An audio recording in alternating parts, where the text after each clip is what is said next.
champion select for our first semi-final. And the winner, of course, will play into the final. And even if they lose, there's still the regional qualifier to play for Worlds, but that is at another time. Junglers being banned out fast and furious. 3 so far off, no Kinid for Blabber. And none of the more safe, farmy junglers like Trundle and Olaf allowed for Grig. No Gangplank for Licorice in the top lane. Yeah, I like how animated they're already being in Champ Select on the screens that you can see. Jensen, as soon as the Kindred's banned out there, talking a lot about it. All of the teams in North American LCS have been talking about this combination of Zilean Kindred and kind of memeing along with Cloud9, but the success that they found with that was so real. It really was. I mean, I do agree that it has been kind of his best champion on stage, but he's been able to play a lot of different aggressive picks. He's brought out the Camille, the Nocturne, the Elise, and he has made these picks work too. All right, Cloud9 maybe setting up for a first pick jungler with 3 bans themselves, but know what support grabbed off the top of this one. With Rakan off the table, Braum is the first pick here. I want to see if Gragas is high priority or what else TSM goes for. Most notably, Sven's Vera still available. Yeah, the AD carries there have been pretty close for Sven. You mentioned the Varus, the Ezreal and Kai'Sa have been the other 2 super big ones for him. And then he always does have the option of AP, but everybody's got it on their minds. These 2 mid laners, who's gonna pick the assassin? Bjergsen with skills on Akali, and it will be Bjergsen's Akali again. And it's the blind pick. So much confidence coming out here from Bjergsen. LeBlanc is still up. That is the assassin versus assassin matchup we could get, and that is LeBlanc favorite. I would be so hyped to see it. Yeah, we have seen a couple of different answers. LeBlanc is definitely the hypest one. We also see things like Galio if you want to go the tanky route. But Guys, if you want to go for a more normal. Exactly. But we're not done here. Shen is picked up. Typically, we assume support Shen at first. It can be flexed into the top side, though, very easily for Hauntzer. We have seen them play Shen Swain and these sorts of bottom lanes. Remember, Sven has brought out that Swain a couple times, so they could be looking at something along those lines. I think that can work well into something like the Quinn, who is a bit shorter range, easier to get grabbed up by that Never Move. And I think we're getting the LeBlanc. It makes sense here. Would be such a hype way to start off this series. That's going to be exciting. I like the sneak. He's bringing out his own Quinn. He's going to flip around. Zilean will be the mid lane pick here. And with no mid laners banned at all, both these players got their pretty much top tier pick. Akali versus Zilean in the mid lane. And we kind of mentioned a little bit, but Zilean was the big champion for Jensen when he came back into the starting roster. Accelerating Blabber, having the extra life for him when he goes a little bit too deep is something that the team talked about and they kind of count on with this strategy, but it's very good in lane as well. We've seen him flash double bombing people, setting up for kills. And of course, Kai'Sa grabbed in for Sven. One thing I do want to posit here is we have seen Akali play top lane a very little bit. Hauntzer, we know, can play carries, and the chance to routinely flex, go for something more like a Syndra in the mid lane, which is often actually quite good for Syndra, baiting out the ultimate and moving things further around. I want to see what TSM does as their draft pushes forward. It'll be really interesting because so far TSM definitely drafting very heavily on the dive, on the engage. Kai'Sa, Shen, and the Akali all looking to fly into that backline. Also, it would be kind of disappointing for me personally if you have a team with Bjergsen on it and they don't let him pilot the Akali. The LeBlanc ban does say what Freak was saying. It's talking that, hey, this Akali could be going up to Hauntzer. We still have to consider that LeBlanc could come through, so there are mid lane bans going over to Bjergsen still, despite the fact that this could be an Akali mid. And we're up to 6 junglers off the table already just from bans, and another one is one of them. Actually, no, nothing's been grabbed yet in the jungle. So yeah, 6 junglers gone so far in the draft here. Even the Hecarim going away. Yeah, and we have to talk about Hecarim a little bit because we've been looking towards this champion ever since the mana sustaining problems in the jungle were solved. And he did, get a recent couple of tweaks. It's definitely a champion that works really well with Predator, and we've heard stories about some scrims, really snowballing with it, especially around camping mid. So even with these jungle bans, they're still focusing on that matchup. Yeah, and especially in combination with the Zilean, the speed up, giving you even more damage when you're charging in. Gragas would make a lot of sense, but you always have to take into consideration the Braum with the shield can actually make it very difficult at times to knock people in with your ultimate. That's always going to push Braum and those behind him away. So it can make it tougher for Grig. All right, the North American special. Nocturne, of course, still left up on the table. Has gone down in priority quite a bit over the last several months, but still a plenty powerful champion. And Cloud9 going to keep playing aggressively. Lots of heavy roaming available now as a Nocturne can get across the map. looking for the top laner. Yeah, and their strategy does become really clear once you have these ones locked in, right? Because we've had Sneaky on this Quinn over and over again. Where it really shines is later in the game, after the laning phase, when he's pushing out these lanes really quickly. He can roam with the ultimate. Nocturne is so good at picking people off, you know, between that ultimate. Plus, during Nocturne ultimate, makes it difficult for the Shen, no matter who's playing it, to be able to help out their teammates. So Cloud9 looking to get those pickoffs. As you said, Freak, even Ornn, with his ultimate, is super long range. Yeah. He can set up those kills. And I think that Nocturne ultimate, the timing of it is so critical. Not only is shut down the Stand United and teleports, but also Kai'Sa. If you actually are trying to have that Kai'Sa diving in and Nocturne ultimate comes out, you cannot get vision to actually dive in and support your team. So if that gets messed up, it could be a big deal. Yeah, I definitely would rather see a Nocturne ult early for the darkness and vision denial, rather than save it for later for the perfect jump onto the squishy. Even has some counterplay against Sion as well. Pops the ult, you hear it globally, and you go, all right, lights out.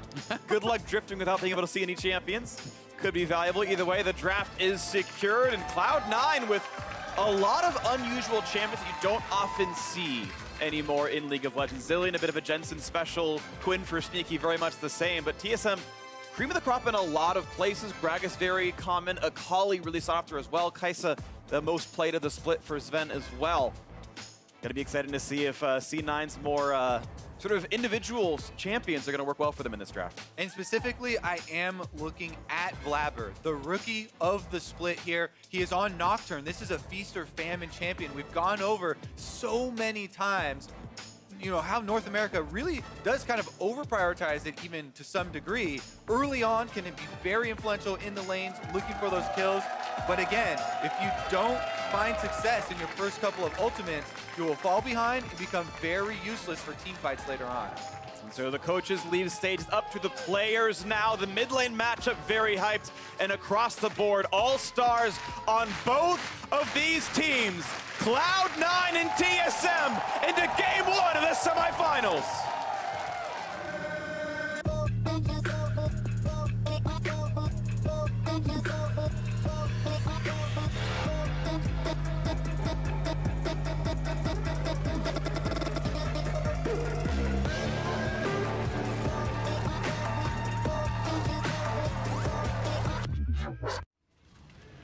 Welcome to Summoner's Rift. Game one in a best of 5. Cloud9 coming in as the favorites of the audience as well. The second seed of the North American Summer Split, fighting back from a 10th place spot around week 2 or 3. This group of 5 has done so much work here now, battling against the most historically dominant team in NA history, TSM.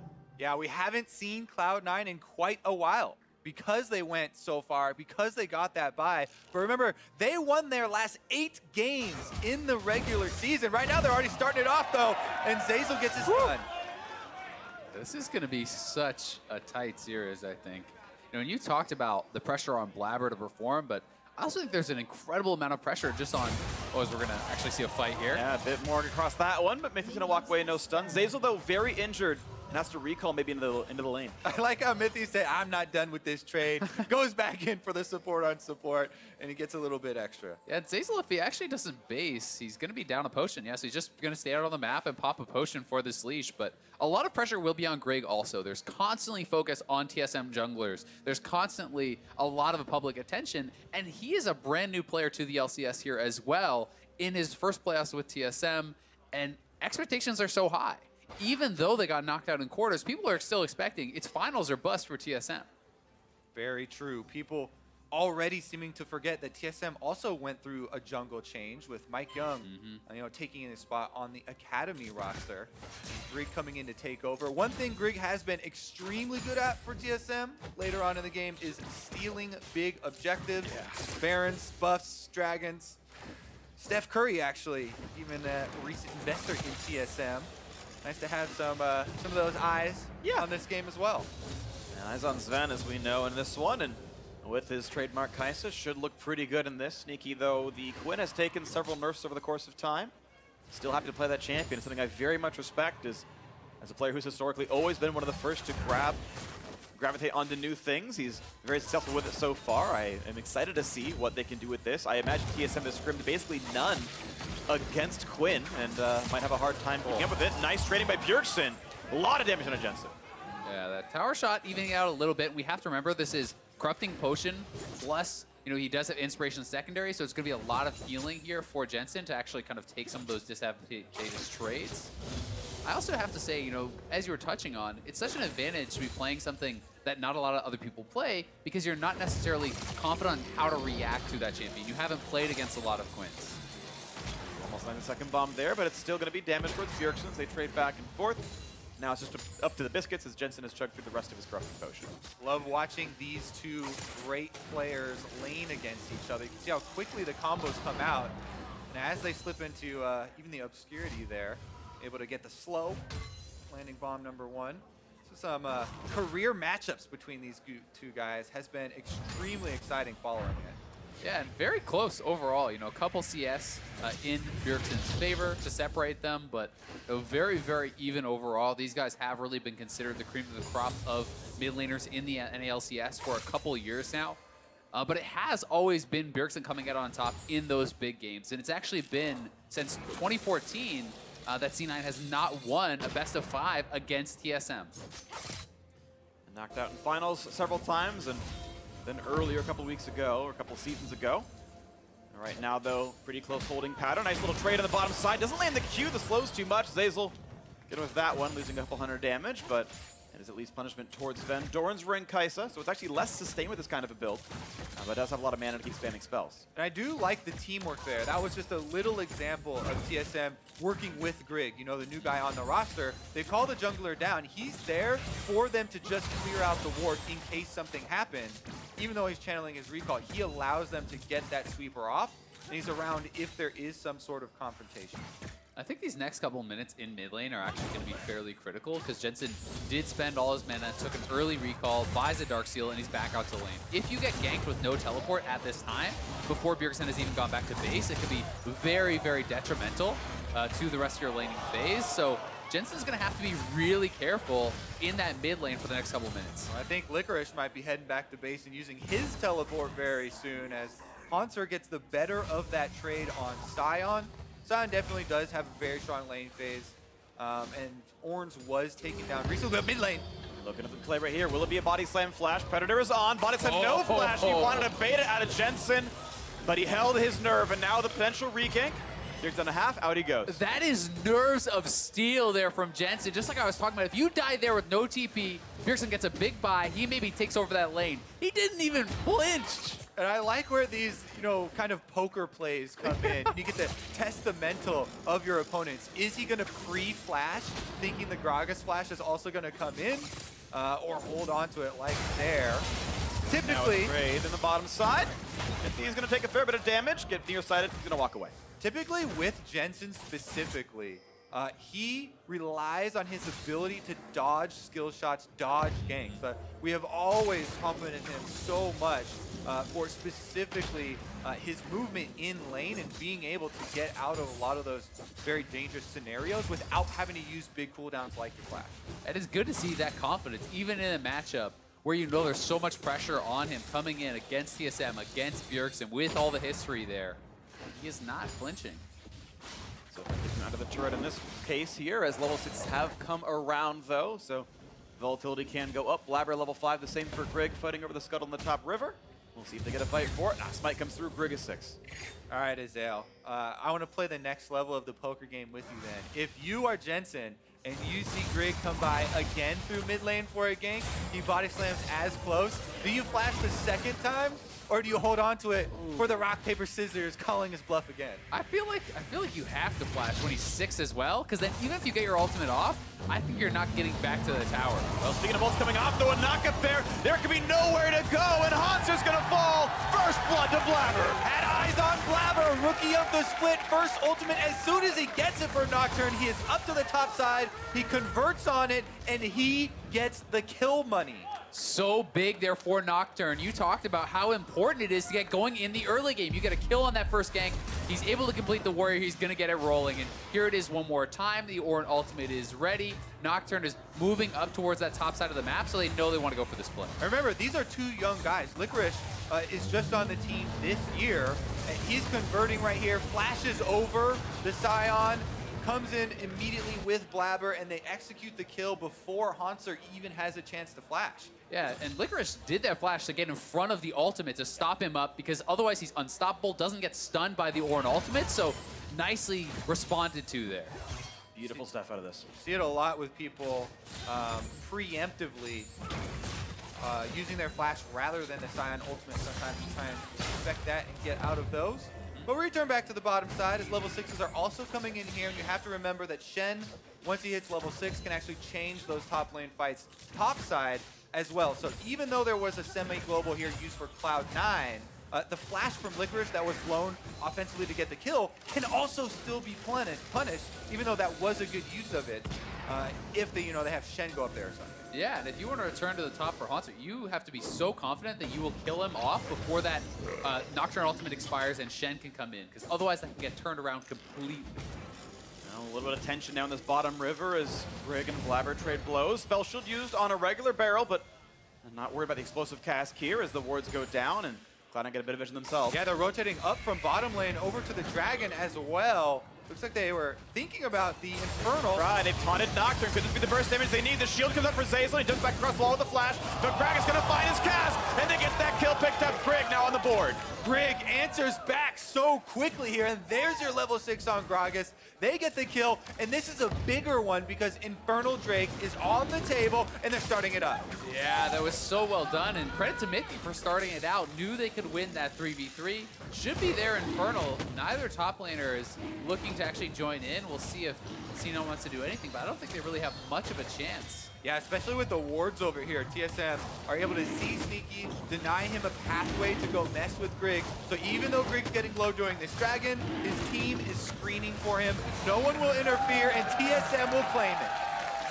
Beautifully done. TSM get that collapse after the mid lane shenanigans. Sven and Mithy got the push. They got that kill through. Yeah, here it is one more time. They knew they're around in this brush, but TSM is coming from above Blabber, so he's just walking straight down and then taunt straight out of the brush, catches Blabber, and the follow-up here from Brig was beautiful. It definitely was, and Blabber had no spell shield, I believe. That's why we didn't see it at any point during that replay. Not quite sure, I don't remember what he used it on. Used it earlier in the river, just on that regular barrel when he was chasing him, so it may have still been on cooldown from that. It is a very long cooldown, upwards of 20 seconds there, and a good job by Mithy taking advantage of that opportunity. Still fairly close here as far as the early game, though. Blue buffs have been handed off to the mid laners, and Jensen trying to stop Bjergsen's recall. Yeah, takes a turret shot for the trouble, but doesn't make that happen. Going to be interested to see how defensive Jensen decides to go into this Akali and Gragas, who do have a lot of upfront burst. He did rush a Catalyst, so probably going Rod of Ages here to start things off. A little bit more HP instead of a tier, so you can't get burst down as easily before your ultimate comes out. And as excited as we are for this matchup, the Zilean pick into Akali is mostly about countering, not dying. You have your ultimate to stuff the all-in kill, as well as just getting as much sustain as possible and farming it out.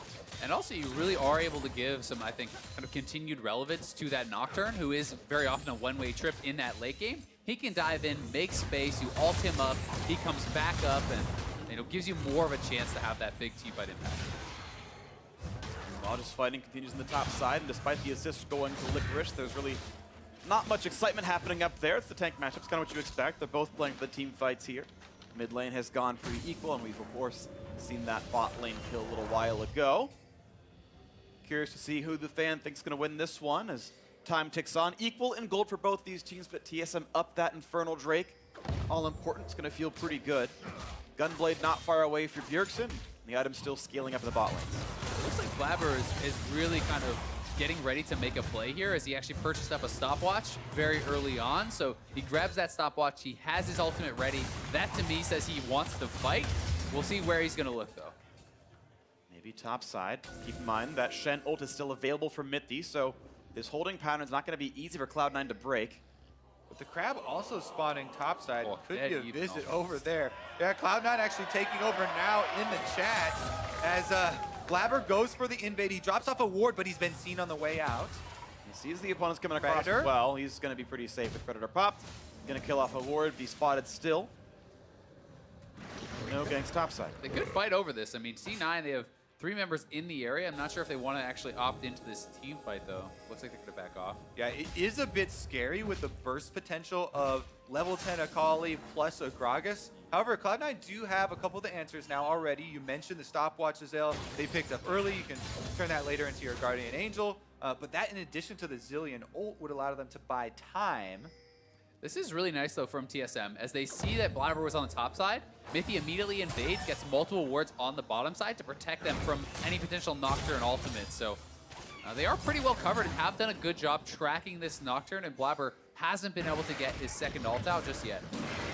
Now we're actually adding more objectives to the map right here. He's tied Blabber in kills. He's already grabbed that Inferno Drake, and now playing on Rift Herald. It's Grig actually having a better early game than the rookie of the split in Blabber. Yeah, and Blabber, speaking of him, he's right over those wards that Azale was mentioning Mithy just put down. So they know he's bottom side now. The bombs. That's a lot of damage. Birks is getting low, heals up with a Q. Oh, attack! Oh, Get the ult from Mithy, staying alive, but a great fight out of Jensen. They hold that ult till the last second. Otto's in the air. You can imagine the team comes from bottom side now. Because there's no Shen around anymore. He's going to flash and get away. That should be just survival as Sven gets out. But now it's time for turret pressure on the bot side. Super good ult there from Sven. He ults to get to the other side and then immediately flashes afterwards for a large distance. However, Cloud9 have the momentum. Yeah, they may just be able to straight up take this turret. So much pressure gained there from Jensen. He makes the support come mid. They get the flash bot. They're going to get the first turret, and Jensen making a big difference. Look at Mithy, though. He's coming down the river for TSM to cut them off. The taunt, he's got flash. How many's going to hit? A nice vault backwards and sneaky. Going to make sure we got enough space to get through it. And remember, this game is all about a cascading effect of one area on the map winning, and that's spilling over to the bottom side. Jensen with the 1v1 plays on Bjergsen in mid lane. Let's take a look at how he got low in the first place, because this prompts the rotation from Mithy, from bottom side up to top side, which allowed Cloud9. Oh, during the replay, 3-on-1, Nocturnal not even used. Sven finds himself alone and shut down. A great play, knowing Sven has no flash, no ultimate, no way to get out of there. We can try and play the mystery game here. Maybe they're just waiting in the bush. That's what I would The old classic. Don't worry, we're going to have an Ace of Predator replay coming up to show us what happened. I promise. As Bjergsen knocks down the minis in the mid lane. Well, now they're making you're a liar, freak. Well, I was told. Arthur's the liar. All right, here it is, our Ace of Predator replay. Down on the bottom side, we see they want to go for this one more time and just sneaking back around into the brush. Mithy looking out to roam, and I assume Sven just stepped a little bit too far up. The greed, when the greed hits. One more wave, please. Cloud9 says, no way. Sneaky and Zeyzal back out on the warpath here, roaming around, but so are Mithy and Grig clearing out the wards together. Well, Ocean Drake is alive, and the rest of the team is available. Bjergsen got his ultimate, but so does Jensen. Mithy, the only one missing one here. Revealing the Ocean Drake, the Shen taking it up, and getting lower on that Shen is not necessarily ideal. Yeah, Hitting around though. Orange walking topside still. Yeah, they already have 5 members here for TSM in place, controlling the Drakes, looking to get number 2. A teleport could come in for Licorice, but it's a bit too late if they wanted to make the call to actually stop the objective. And TSM on the Drake. They grabbed that one without issues. And now the question is, does Cloud9 hit anything topside? Because they chose to send Ornn back up there. They really didn't fight for the Drake. Yeah, I mean, they're going to get a little bit of a minion denial from Hanser, but it's not going to be too big of a deal. And credit to TSM for actually just getting the vision around the dragon, being able to set that up a little bit better. And Hanser won't miss too much, just a little bit of turret damage. Interesting situation we have here. Slight gold lead for Cloud9 with the extra tower down versus TSM's 2 Drake control. Pretty powerful Drakes as well for themselves. But again, look at the vision that Cloud9 are trying to move up into TSM territory. Sneaky on this Quinn also aiding in that there with the W active, revealing TSM! Ooh, Tom Flash gonna find Braum. Zeyzal puts the ulti down. Nocturnal comes in as well. And there's a Scion behind them. He's teleported through. Now Licorice will show up on top of this one. And fight's gonna start. Ornn comes across, finds a knockup on the 2 in the bot lane, but Grig is still pretty safe. Licorice will have to flash this wall, but he's gonna wait and buy some time first. Waiting for his reinforcements, maybe waiting for the Zillion open to bait this as well. Over the wall goes Bjergsen. Licorice can revive. Bjergsen in the stealth, staying alive. 50 over the wall now. Looking for round 2 as a knockout comes in. Will they find that kill? Sneaky knocks down Bjergsen, and the team stays alive. 1-0 Cloud9, and they're not done. Watch out for Jensen, has to flash backwards, and a vault into Mithy. Down under 1,000, but able to walk away. Cloud9 1-0, out they go. Walking on the razor's edge here. Cloud9 over the back of the Dragon Wall. Revive Licorice. I was wondering, how long is he going to hold on to that flash? Just to the very end, they get the kill and they got out. So ridiculously close, and TSM are going to drop the Rift Herald, but C9 is actually here ready to defend this, so the Rift Herald shouldn't get too much done, and TSM definitely losing out pretty big on that. That was an incredible display of trust in your teammates and communication in a very convoluted 5-on-5 situation. Yeah, and here it is one more time. They want to try to knock down Greg. You can see the early use of the stopwatch to buy time there from Blabber. And then here's the situation, kind of just dancing back and forth, trusting that Zilean will save him. Yeah, and they're throwing range damage over the wall while he's waiting, while he's reviving. This whole time, they still have eyes on him. Bjergsen goes over, they get the kill, an immediate flash out with sub 50 HP there. The juxtaposition of the C9 fans pumped up, TSM fans not Deer in impressed. headlights. Whew. An exciting game, though. Only 800 gold separates the squads, and TSM still with the Drake lead. This game is close. Yeah, and Sneaky, the benefit picking up 2 kills there, is now on 2 completed items. He has that Shiv as well as the Stormrazor, going to be a ton of upfront burst with Electrocute as well. He can start getting out to those side lanes, looking for plays around the map, and we'll see how effective he can really be on this Quinn. Heads up there as well. Heightened senses, spots out that Shen and Gragas were waiting in the corner. There's a man who knows how to play Quinn. He pressed W, didn't get ganked. I know many players who would make that mistake. Champion master. Doesn't even cost mana. People would still get that wrong. I know one of those players standing right next to me. Yeah, to your left or right? Left. To the hint, that's me. For those not watching. Either way, still a very close one. Back into the bird form. Sneaky's gonna find something else to do.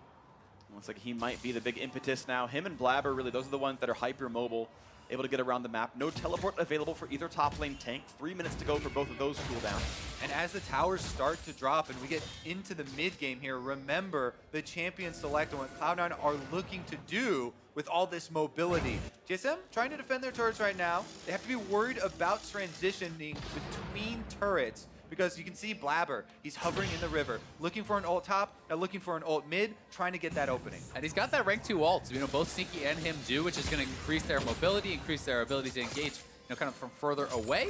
If they can hit this double bomb, may look to go in, but not just yet. Ooh, it's Bjergsen going in and getting the Shen on top of him. This is going to be a 2-on-2, and it's not enough to kill up Jensen. He's got the ulti still available. Nocturne will pop for some vision denial. Gragas still coming across, though. Can they get the revive? Yes, Nocturne goes back up, but Jensen will burn down. Bjergsen finds the kill, and it's now time for Nocturne with the re-engage. Quinn picks up one, looking for a second. A Nocturne from Diesel. They pushed in Blabber, but they can't quite find that kill just yet. Shen comes around for this fight, maybe, but he's still in the river. Looking for that kill, and they're not going to find him just yet. They're staying alive. Looks like it's just the 1-for-1. Mithy was staying around to try and get relic procs to heal his teammates there, but almost went down to the Nocturne Q.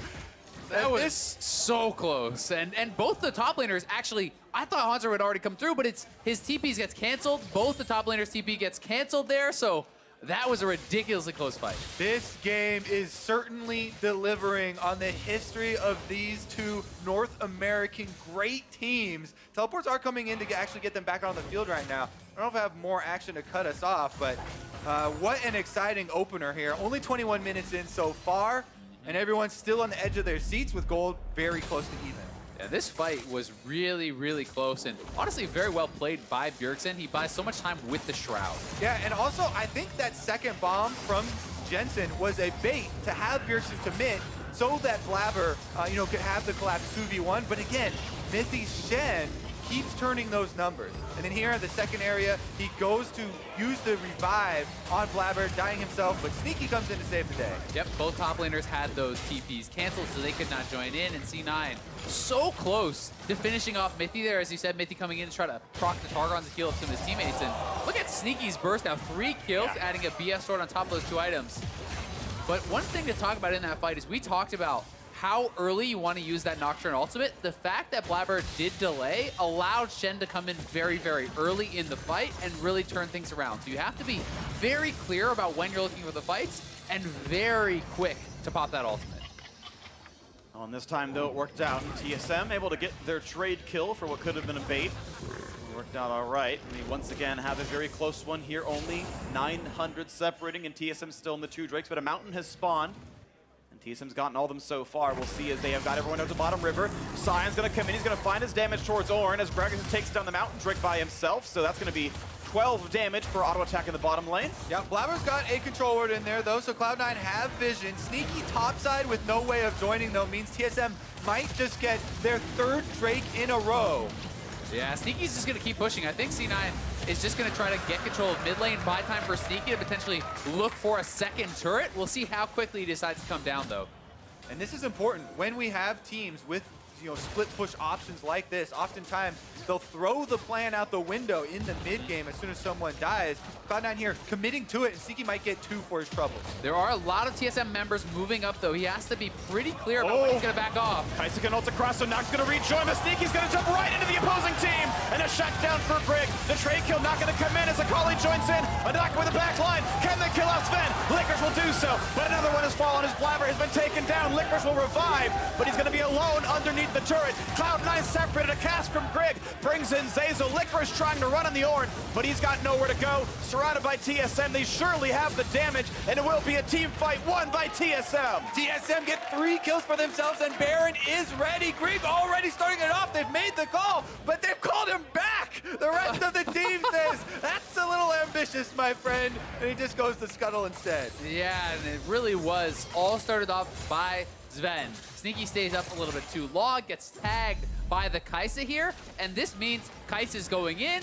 Shen is delivering as well. Such a good engage from the bot lane duo. Just look at that shot from Sven, too, right around the minion. Barely tagged Sneaky to start this all off. As you said, Adele, everyone from both teams comes in to join this fight, but the trickle in just kind of adds to it for Cloud9, where they were already down a member of the team at the beginning, and they were never able to catch up in numbers. Sneaky, though, back out on the field trying to push towers down. And it was also their guy who has most of the gold, right? When you lose your 3-kill Quinn that early on, it's going to be so difficult to actually win that fight. We'll see how carefully they can play this out, because that long-range engage from Kaisa is available if you can hit that W. Yeah, and you definitely don't want to do that into other members of the Nocturne. team.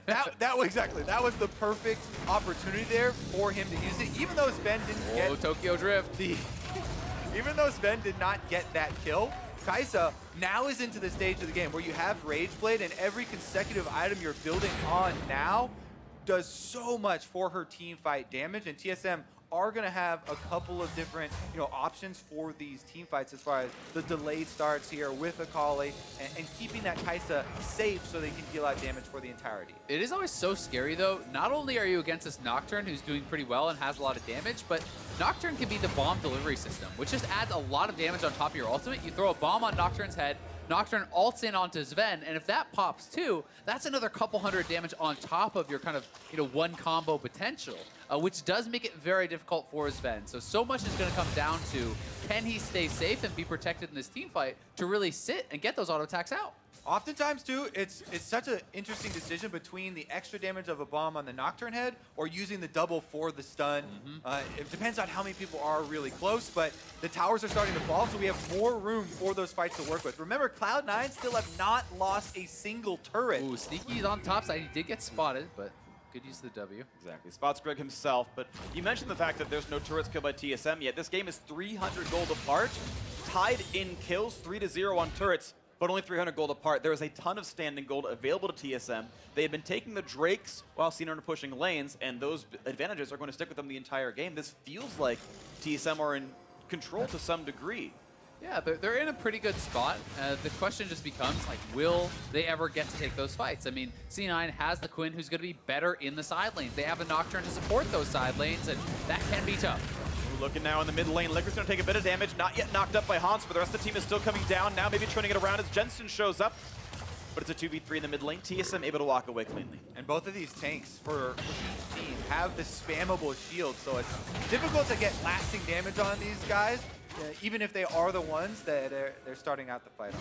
C9 may look for a team fight now. They have 3 items complete on Sneaky. IE came in. Yeah, IE spike's going to be a big deal. You can see the Ornn horn came through, but no fight to be had. TSM cleanly walk out. Yeah, Cloud9 have to abort mission after that one. They whiff the Ornn ultimate. That is a huge part of their AoE team fight.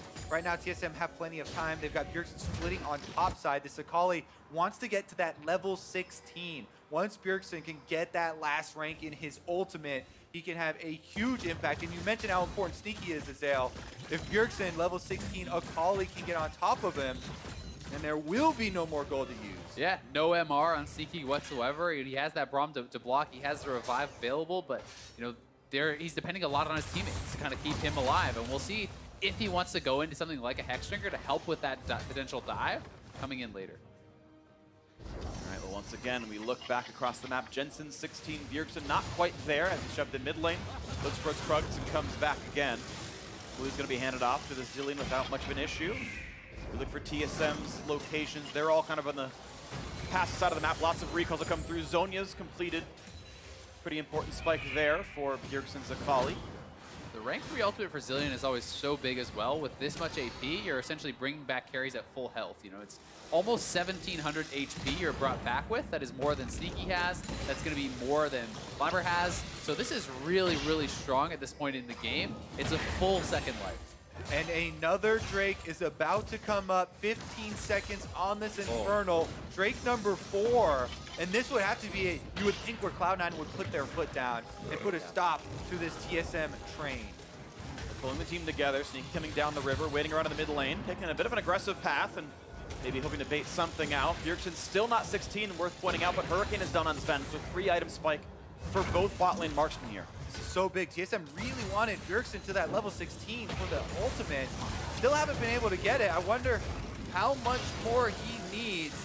It's going to be actually a couple more minion waves, especially if he's sharing with the rest of them. Cloud9 starting to create some space. Those bombs, that poke over the wall, there's not that same kind of utility for TSM trying to push them away. And the top lane has been set up by Sneaky, so that's going to get to the turret very soon. Nocturne is clearing the ways on the bottom side, so TSM would need to engage now if they want that 5v4. Cloud9 playing the map quite well. Mid lane now being pushed back and forth. TSM first to push, but the bombs coming down should equalize that. But it means that TSM now have river control for this little bit of time. Scuttle towards Cloud9. And Grig's going to pull aggro. A nice knockup from Hanser on Azazel. And Akali's off in the wings behind the wall. He's going to find the flank towards Sneaky. Bjergsen's going to look, but he's on top of the control. Now they know that he's there. And Electric will hold the left side of the flank. Dragon still taking lower and lower, though, down to 2k HP. It's going to be a smite fight picked up there by Grig. Ornhorn comes across. They still wait for Akali. Hanser in the front line. Once he engaged coming through, they pull shot on top of him. He's going to look for the back line. They can't yet find it. He's got no one to kill. And a first resurrection comes through. Now a trade as the Zhonya's pops in for Hanser, but the Scion will die pretty soon. They've knocked down Blabber. 1-0 TSM, and they're walking away with 4 members on this one. C9 trying to re-engage, though. Can they find someone to kill? Hanser can't get back over the wall. They've got a knockout towards 50. The taunt comes across. Bjergsen rejoins. They're going to find a certain kill as Jensen gets one, though, on his Sven. It's a 4v4. Zhonya's for Mithy, but a bomb is on top of him. He's going to fall over. A double for Jensen. It's C9 who's won the fight. And C9 can head to Bear potentially, but their jungler is down, so probably just going to go mid lane, shove this up. There are some pings from TSM on Baron, so they are worried about it, but what an extended fight. That was so close. Yeah, definitely tough to keep track of all the revives possible here. The Guardian Angel now going to be on cooldown for Blabber, and he did go down in the end after Grig already secured the smite for TSM, so that means 2 Infernal Drakes now for the late game scaling for TSM. Yeah, and C9 really kind of hesitating to go in at the start. This is this dance back and forth for so long, but in the eventual play, Blabber doesn't even really contest the smite. It is Grig getting it without Blabber even being in range. So Hanser doing a good job buying time. Bjergsen always threatening that roam, and that created a lot of room for them to work with. Yeah, Blabber walks up there, but Hanser able to land the Q, and then he soaks a lot of damage, and Bjergsen goes in, kind of zones the backline of Cloud9. You can see Sneaky didn't get to enter this fight, and Cloud9 were very separated there. When Blabber went in, and then Bjergsen and Mithy were able to cut off the rest of the team. Yeah, Sneaky doesn't even join the fight before Blabber had died 2 times. But then they have that 4-man squad. Sneaky's still healthy. They have the Zilean ultimate to bring back up Zazel, and all of a sudden they can turn it around. And Jensen killing off Sven there. The Kaisa going down first for TSM was so big in allowing them to get the second kill. But again, TSM continues to stack up these Drakes. So while Cloud9 still have control of the map, they still have not lost a turret, they still have the gold lead, TSM have a lot of power weighting in those buffs. Yeah, and we do like to talk a lot about kind of hitting critical mass on an assassin when you can one-combo someone as they're looking on Haunter in the mid lane. He's gonna ult away from this one, yells cowards, and realizes he's talking to a mirror, but stays alive. 2,000 gold, though, puts Cloud9 ahead. That is battling against the double Infernal Drakes, though, of TSM, and I feel like the stats are similar. C9 do have a bit of Baron control. It's their own control inside that pit. They've got some aggressively across the jungle as well. And Licorice is pushing bot lane. There's no one from TSM to answer him just yet. So TSM, you know, struggling a little bit to deal with some of this side lane pressure. It feels like they are usually a step behind on that, but they have been good in the fights, and their farm is very, very healthy here. Nice toggle on the fog of war you can see here from TSM's perspective. They don't have vision. Licorice is coming. They're gonna go for this play right now, looking for the knockups under the back line. They're gonna try to assassinate Sven, but he's gonna kite away and stay alive. Flyer's gotta be careful, but Greg is caught along with the Zonias, and he's gonna flash away, staying up for this one. Now Licorice on the front line. A big knockup, not gonna be found for Hanser, and they could chain him down. Under 1,000 HP, he's gonna walk away and ult back out as well. No casualties, but lots of low health bars. Yep, lots of low health bars indeed. All the tanks walking away in the end, and the junglers as well.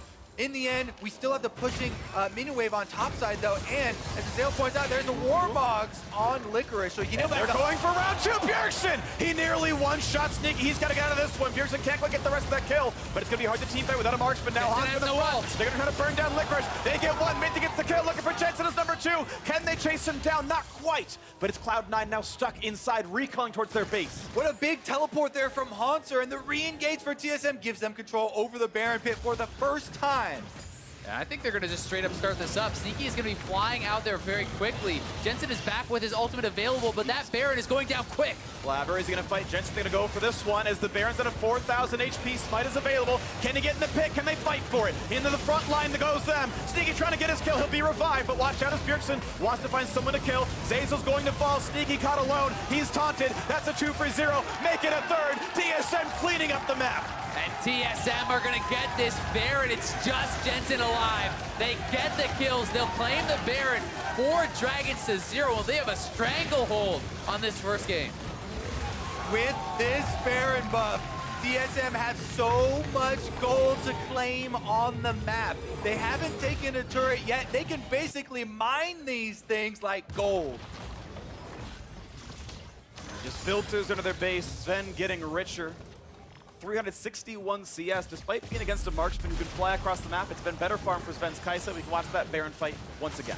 And this is, again, with Licorice already down, Sneaky's already very low, so as soon as the fight is going to start, you're going to have to use that Zillion ult onto Sneaky, which means no one else can really be helped. Yeah, Cloud9 had no front line because Licorice was the guy who got killed, so they have no one who can soak damage. That ends up being Sneaky there in the front line. Then you have to kind of juggle aggro, use the ultimate from Zillion. In the end, it's not going to be enough. TSM starting to take their toll, though. Mid lane will be first. That's going to be the turret falling. TSM now 1 on the board here. Will there be a C9 re-engage? They got that fall, a bit of a slow towards Hanser. That's done as well as the minions can fall, but will it be much of a chase? They're going to try, actually, to find themselves a single kill. A flash for Zazel's going to stop that one. But here comes the re-engage, knocked into the back line. Another Shen ult used to keep them alive, though. And they're going to get that kill on a Hanser slowly but surely. No, he flashed away, and that Sion is still alive. He's undying in lore and in the game. As now Blabber's running away, looking for another re-engage towards Greg. Here comes the flank in for Bjergsen. He's going to look for Jensen. Does he have the damage? He does. But it's a 1-for-1 as Kai'Sa has fallen. So the fight must continue. But look at the damage towards Sneaky. Does get burned down. TSM winning yet again. Zazel's going to drop. Licorice now left alone. A triple kill for Bjergsen. And he's got to look for his 4th. It's a very tanky ore, but he is not getting away from this one. TSM 4-1 in the team fight. Elder Dragon is available. Baron buff is still on them. TSM have all the options in the world to go with, and it's going to be right down the middle. They can go right down mid, get the inhibitor, and then potentially go straight back for that Elder Dragon. 4 dragons to their name. Haunter, just a raid boss there in the mid lane. C9 committed everything and they couldn't get the kill. If you lose a fight with the enemy team wearing Baron, you have to give up so much afterwards. The push is immediate, and TSM are already inside the base. And that is inhibitor down, and respawn still a few seconds away, so Cloud9 not going to join much of anything. As the teleports come across the map and TSM conglomerates down towards this Elder Dragon. Bjergsen now 7 kills on the Akali. got to come in later in the fight, pick off a bunch of the low health members, not having to worry about the Zillion ultimate anymore. And TSM, on top of it, will be able to claim the Elder Dragon buff on their way out. Bjergsen just recall with 3,500 goals, but he's going to have another item to his name. But here it is again. Look at all the commitment here onto this Stone Plate Scion. They use everything on it. Blabber then starts to dive backline because they think Haunster's already dead, but then they don't even have enough damage to grab Haunster. And that was a great ultimate from Grig as well. He splits the team. Sneaky flashed in. They knocked away the rest of them with Jensen to the bottom side, and that allows Bjergsen on an assassin. The perfect battlefield to come into is one that is completely split and in chaos like this. That is where an assassin can shine. He was set up, and it looks like the fans have also changed places here. We have the reverse. We have the reverse. And TSM are kind of pulling off these multi-step fights where you have to force a Zillion ult out on someone, and then Bjergsen is trying to maintain the rest of his cooldowns to then attack someone else. So you see the Zillion ult goes on Sneaky, and then instantly Bjergsen is diving onto Jensen, diving onto the other targets, and trying to knock them out of the fight. And looks like TSM wants to keep going. You can see how good Bjergsen's been on Assassins. The all-star he's been for so long in his career. Puts a lot of game into his hands, and 7-2 looks like that again. And specifically Akali there with the graphic, you can see 19 KDA from the single game big carry. Here they are though, trying to take care of some structures as well and finish off game number 1. And Bjergsen bought a full death cap after that last fight that they just won with double Inferno with the Elder Dragon. That is an insane amount of damage that he's going to have. He's almost at 700 AP on this guy, and he is going to be absolutely shredding through Jensen and Siki. Here comes the push. Top lane inhibitor turret going to Fallen. 8,000 gold Baron power play, and will it be a team fight? Nocturnal pops. Roms as well, but it's Cloud9 not willing to pull the trigger. They're going to cede more of the base and give more to TSM. Yeah, remember the Elemental Drake stacking from TSM earlier in the game? Well, it pays off when you get a late game Elder Dragon. There's zero chance that Cloud9 can fight them while they have this much true damage at their disposal. But they might have to. In comes the dive to the backline. Can't quite kill off Sneaky, but right now he's invisible, so Bjergsen's going to be okay. The kill's going to come after his Licorice. 1-for-0. And in the 5v4, great knockback for Grig. Will knock in the Guardian Angel off of Blabber. One turret falls as well. So now a limping C9 must try again, but Quinn's already been deleted, and they're going to lose this one as C9 stuck inside the fountain. Another double kill for Bjergsen. 9-2 on the Assassin. They're going to knock down the rest of the base, spend a bit of time like Vitality hitting people on the fountain, but this time they will knock down the Nexus, and TSM leads the semifinal 1-0.